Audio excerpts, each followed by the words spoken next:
Hey everyone, welcome to Golfweek.com. I'm Ryan Lavner.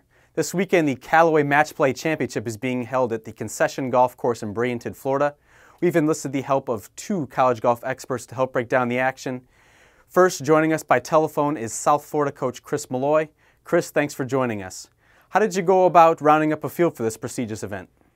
We start with who we feel are the best teams in the country. The one hard part of it is everyone can imagine that there are a lot of tournaments going on this time of year, and a lot of schools that you would like to participate in this event have other events that they traditionally play in, but we feel we have one of the strongest fields in the country, and a bunch of good teams that we feel are winning a national championship and will be contenders in the postseason. Coach, from all accounts, Concession is a tough track, a lot to handle, a lot of difficult golf out there. How would you describe the course? Tough, and tougher. I didn't know a whole lot about the course when I took the job here at South Florida, and I went down there about a year ago and stepped foot on the course, and it's as tough as you'll see in the entire country. It's in an immaculate condition. It'll set up great for match play in a sense that everyone has to play it, and if you have someone that is struggling or struggles on a hole, well, they can just concede and go on to the to the next hole, and it doesn't beat you up too much. But I will tell you, for the teams that were there for the Big Ten Match Play Championship, they can attest to it, and each of these teams that will get down here this week it'll be an eye-opening experience. I can promise you that. Coach, do you think that your players and players in the field are more amped up for this event, knowing it's mano-a-mano match play style? No question. We had a lot of discussions at our coaches' convention when we decided to change the format of the NCAA championship. And the only unfortunate thing in our sport is that we don't get to go head-to-head with different teams. And, you watch it in other sports so much. It's neat to be able to bring that to our sport. It's what makes the Ryder Cup so special. It's head-to-head. And I absolutely think that, every team in college golf, and especially every team in this field, will get amped up for that. It's a really unique opportunity, and it's a lot of fun. Well, Coach, thanks for all the insight. Good luck to you and the Bulls this weekend in Bradenton. Now we're going to bring in our own college golf expert, Lance Ringler. Lance, how we doing? Ryan, it's March Madness, and anytime we could talk match play madness, I'm all for it, so let's get after it. Well, Lance, let's get right into it. Arkansas, the #1 overall seed. That's a pretty easy pick, right? Yeah, I think Arkansas being the #1 seed in this event is very appropriate. They have, I believe, 5 wins this season, and they've done nothing but win. And under Brad McMakin's watch, this team and this program has gotten nothing but better. And for them to earn the #1 seed in this field, it's certainly deserving. Lance, who do you like in the Iowa-East Carolina match? They would potentially play top seed Arkansas in round 2. This is a good one because Iowa is a team is very well coached. They're very well prepared. They've been down there and played this course in the Big Ten match play, so that is going to be a huge advantage for them. East Carolina has a great player in Harold Varner, but I don't think will have the depth nor the knowledge on this golf course to beat Iowa. So I'm definitely picking Iowa to meet Arkansas in the second round. Lance, we had Chris Malloy on the show earlier.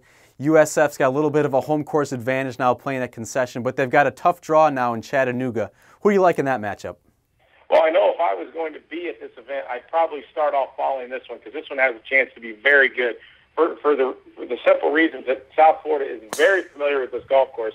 And much like Iowa playing the Big Ten match play there, South Florida will have a big-time advantage. However, this Chattanooga team has been a very interesting team this year. They have shown signs of brilliance. I mean, signs of a team that can make the top 8 of the NCAA championship. So Chattanooga is definitely a team that is capable and worthy of going far in this tournament. However, this opening round matchup with South Florida is a tough one for Mark June's team. And, if I had to pick one here, I probably would go with the upset, the #12 seed, just because South Florida's knowledge of those greens at the Concession Club. All right, Lance, everyone loves the 7-10 matchup, and we got a good one here, Tennessee and Liberty. How do you see that one shaking out? Tennessee has been one of the teams that I often refer to as one of the biggest roller coaster rides in all of college golf. This team, you never know what you're going to see, who you're going to get. So this one is a good one. Liberty has one of the best players in college golf the last few years. It doesn't get talked about a lot in Robert Carlson, and I like this Liberty team. They seem to play well all the time. They don't really steal the headlines, but they're always there. This will be a close one. This will be a 3-2, and I'll give the edge. I'll give the edge to Liberty here, the underdog. Lance, the Duke Blue Devils have won this tournament before. They've got Arizona State in the first round. Who do you like in that one? Well, I'll tell you what, this matchup's really interesting because Arizona State is pretty much out of the postseason at this point because of the 500 rule. So the Sun Devils, coached by first-year head coach Tim Mickelson, have nothing to lose here. They should be playing fearless. They'll go right in, and that's a scary situation for Duke because Duke does have a solid squad, has been playing pretty good golf. And but in match play, I don't know, Arizona State, it wouldn't shock me at all if Arizona State did win this one 3-2. But, Duke's certainly favored, but it wouldn't shock me here if Arizona State won. All right, buddy, let's pick some winners. I want the Final Four, championship match, and overall winner. Who do you got? Well, you know what, I'm obviously going to go with Arkansas just because they've done nothing but win all year. That should help them here. And I hate to go with chalk in match play. The California has been playing very, very good golf. And you know what? This is totally against anything I ever do. But I'll go with number 1, Arkansas, facing number 2, California. That will never happen in match play. But what the heck? Let's just throw it out there. People will be surprised that I actually went with the chalk here. As far as who wins, I probably like California. I just think they're playing really good golf. And, Arkansas, like I said, they've won a lot of tournaments this year. Be a great match, but let's go ahead and go with California to win this tournament. Well, Lance, I like that pick too. Let's see how it pans out. Lance, let's look at this in a broader context now. We've seen how match play at the NCAA Championship has kind of unfolded unpredictably the past couple of years. Do you think this event now takes on an added importance just because it does seem like an ideal warm-up for the NCAAs? It's definitely something. If you're a program that has a goal or really feels strongly that you can get into the top 8 at the NCAA Championship and play match play for a national championship, this is definitely something that you want your players to experience. I know every coach in the country I've talked to, they want them to at least be in this environment. Match play is totally different than anything these guys do all year long.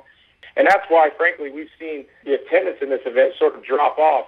Several years ago, the best teams in the country were always here. And it's kind of strange that now the men's side of things has went to match play to decide their national champion. However, we've seen a drop in attendance. Now, I don't want to say attendance because they still get the field, but we've seen a drop in the caliber of teams at this match play event. And I don't know why that is. I really have no idea.